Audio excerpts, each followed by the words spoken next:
Human reproduction में fertilisation को कर रहे थे। अब फर्टिलाइजेशन के बाद नेक्स्ट जो आज हम डिस्कस करेंगे कि फर्टिलाइजेशन होने के बाद क्या क्या चेंजेस हमारे पास आते हैं जाइगोट के अंदर, और जब तक हमारे पास इम्प्लांट नहीं होता वो जाइगोट, तब तक वो जाइगोट जो है उसमें सेलुलर स्ट्रक्चर में किस तरह से चेंजेस देखने को मिलते। तो ह्यूमन रिप्रोडक्शन में नेक्स्ट हमारे पास है that is post fertilisation events.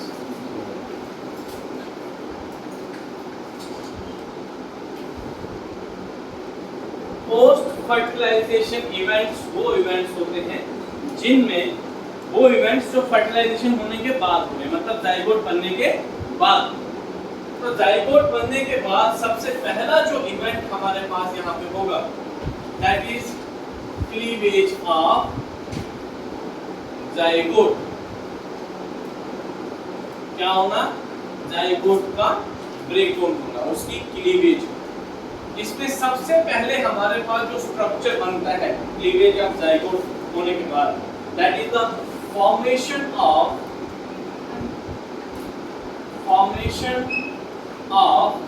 मारूला। हमारे पास क्या बनेगा? मारूला बनेगा। क्लीवेज जब जाइगोट की होगी तो मारूला बनेगा, जो 16 सेल स्टेज हमारे पास होती है, या 16 भी हो सकती है, 32 सेल स्टेज भी हो सकती है, इन बिटवीन दैट हमारे पास हो सकती है। तो सबसे पहले हम एक डायग्राम के थ्रू समझते हैं कि फर्टिलाइजेशन में कैसे कैसे कहां पे फर्टिलाइजेशन हो रही है और क्या क्या चेंजेस वहां से आगे हमारे पास take place.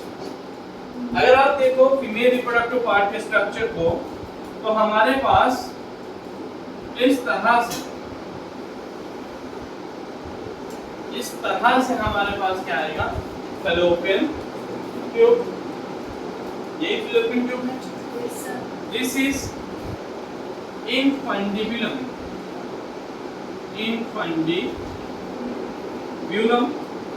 This side, this is called as ampulla या ampullary isthmus junction जिसे कहा जाता है। Here is the ovary that is attached with the mesenteries, with the help of mesenteries to this infundibulum। and अगर हम आगे बात करें तो next this is the uterus. यहां तक क्लियर है? यूट्रस के सबसे अंदर वाली जो लाइनिंग है that is highly coiled at the time of fertilisation. Why highly coiled? Because इसको इम्प्लांटेशन करनी। जो अंदर वाली लेयर होगी that is called as endometrium. Ovulation के टाइम पे क्या होगा? जब यहां से एग रिलीज होगा, यहां पे, ठीक है, ये एग यहां पे आ गया, रिलीज हुआ।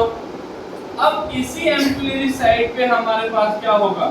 इस एग के चारों तरफ हमारे पास स्पर्म जो होगा वो अटैच हो जाएगा, और यहीं पे एम्पुलर रीजन में क्या होगी? फर्टिलाइजेशन देखने को मिलेगी। क्या होगी? फर्टिलाइजेशन। आफ्टर फर्टिलाइजेशन हमारे पास क्या बनेगा? जाइगोट बनेगा। Here is going to form the zygote। और जाइगोट क्या रहेगा बेटा? डिप्लॉइड हमारे पास रहेगा। ले अब यहाँ पे क्या होगा? ये जाइगोट जो है एक साइज, स्पेसिफिक साइज का सेल। अब जाइगोट का साइज सेम रहेगा, लेकिन अंदर वाले जो उसका जो नंबर है न्यूक्लियस का वो क्या करेगा? डिवाइड करेगा। तो जाइगोट यहाँ पे डिवाइड करता है और एक से हमारे पास 2 सेल बनाता है। कितने सेल बनाता है? 2। और ये जो जाइगोट डिवाइड कर रहा है ये 24 आवर्स में इसकी पहली डिवीजन होती है। 1 से 2 सेल जाइगोट के जो बन रहे हैं वो कितने टाइम बन रहे हैं? 24 आवर्स में बन रहे हैं। That means A figure that is going to form that is zygote, B हमारे पास 2 सेल स्टेज बन रही है, फिर हमारे पास 2 सेल से क्या होगा? 4 सेल बनेंगे। कितने सेल बनेंगे? 4 सेल बनेंगे। इस तरह से करते करते करते करते जब ये यूट्रस के स्मोक तक पहुंचेगा, एंडोमेट्रियम तक पहुंचेगा, यहाँ पे हमारे पास जो नंबर ऑफ सेल्स होंगे दे आर 16 इन नंबर। कितने नंबर में होंगे? 16। लेकिन हमारे पास एक चीज कॉमन कि जाइगोट का जो साइज था वो सेम रहा, वो बड़ा नहीं, सिर्फ सेल का नंबर हमारे पास क्या हो रहा है? इंक्रीज हो रहा है। तो यहाँ पे जो 16 सेल स्टेज हमारे पास देखने को मिलेगी, इसे हम क्या कहेंगे? मारुला कहेंगे। अब ये मारुला हमारे पास क्या करेगा? ये नॉर्मली हमारे पास एक 16 to 32 सेल स्टेज हमारे पास होती है, सॉलिड मास ऑफ सेल जिसे हम कह सकते हैं। और यहाँ पे ये क्या करेगा? इस एंडोमेट्रियम की लाइनिंग के साथ में इम्प्लांट करेगा। यहाँ पे इसकी फिर क्या होगी? इम्प्लांटेशन। लेकिन अभी हम बात करेंगे कि कैसे जाइगोट से हमारे पास मारुला की फॉर्मेशन होती है, और मारुला के बाद जो नेक्स्ट स्टेप हमारे पास है दैट इज ब्लास्टोसिस्ट, वो किस तरह से हमारे पास बनता है। क्लियर?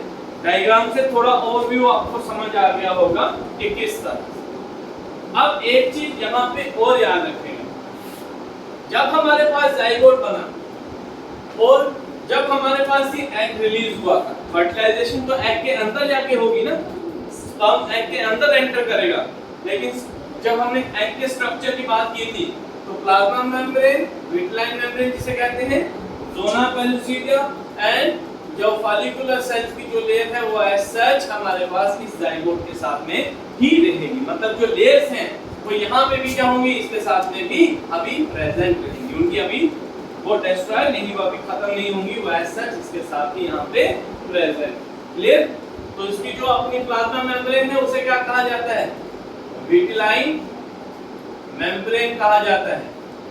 और उसके बाहर जो वाली मेम्ब्रेन है उसे क्या कहा जाता है? ज़ोना पेलुसिडा हमारे पास कहा जाता है। तो जो ये जाइगोट है बेटा, इसकी डेवलपमेंट हो तो रही है, लेकिन जो ये मेम्ब्रेन्स है की वॉल जो है वो इसके साथ ऐसी की ऐसी ही। कोई दिक्कत, कोई डाउट यहाँ तक?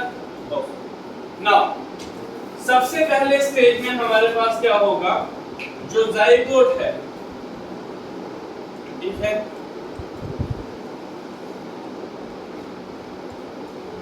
This is zygote which is 2-1।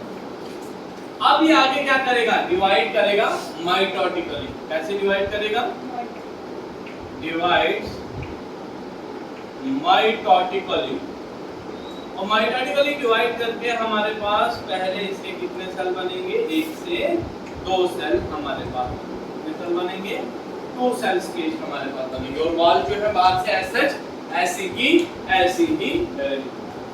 So first division में जो ये हमारे पास बनेगा that is 2 blastomeres are going to be formed. This is A figure, this is B1, जहाँ पे 2 ब्लास्टोमर्स हमारे पास बने। Now, इसमें कुछ इंपॉर्टेंट चीजें याद रखनी है कि जो डिवीजन का प्लेन होगा वो कौन सा होगा? That is animal to vegetal pole. Animal और वेजिटल पोल पता है ना? yes, जब हमने ओम का स्ट्रक्चर डिस्कस किया था बताया था, जहाँ से न्यूक्लियस नजदीक पड़ता है दैट इज एनिमल पोल, ठीक है। और हमारे पास दूसरा क्या है? वेजिटल पोल, जहां से न्यूक्लियस क्या है? दूरी पे पड़ता है। Now plane of division, important point यहां पे नोट करोगे दैट प्लेन ऑफ डिवीजन जो होगा is from animal pole to vegetal pole. पहली चीज। नाउ जो 2 सेल बन रहे हैं, ये 2 सेल यहाँ पे ये नहीं बता पाएंगे कि कौन सा सेल आगे जाके कौन सा ऑर्गन या टिश्यू बनाएगा। तो the fate of the cells, fate of cells is not determined. अभी हम नहीं बता सकते कि कौन सा सेल आगे जाके क्या बनाएगा। दूसरी जो टाइप ऑफ डिवीजन यहाँ पे होगी दैट इज होलोब्लास्टिक। इधर ध्यान देना बच्चे, होलोब्लास्टिक। होलोप्लास्टी का मतलब होगा कि complete cytoplasm is involved in division.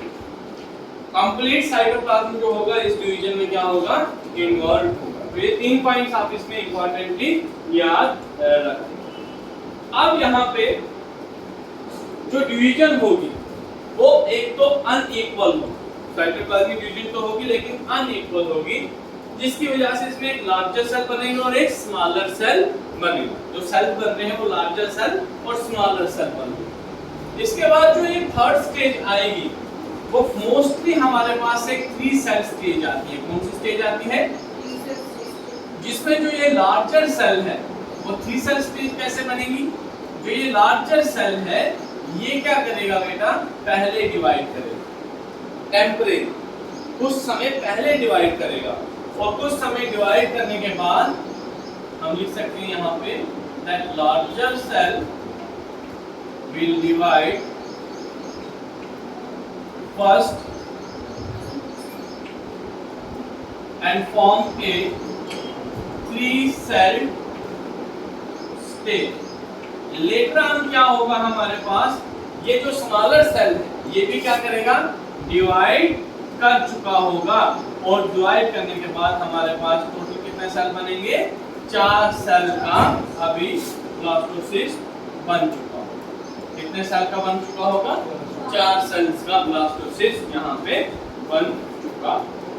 Clear. अब इसके बाद डिवीजन जो है वो कंटिन्यूअस रहेगी। डिवीजन क्या रहेगी यहाँ पे, कंटिन्यूअस रहेगी। और डिवीजन जब कंटिन्यूअस हमारे पास रहेगी तो जो ये जाइगोट है इसके अंदर नंबर ऑफ सेल्स हमारे पास बनेंगे, और उन सेल्स का नंबर जो रहेगा वो 16 सेल रहेगा, या हमारे पास 16 to 32 सेल रहेगा।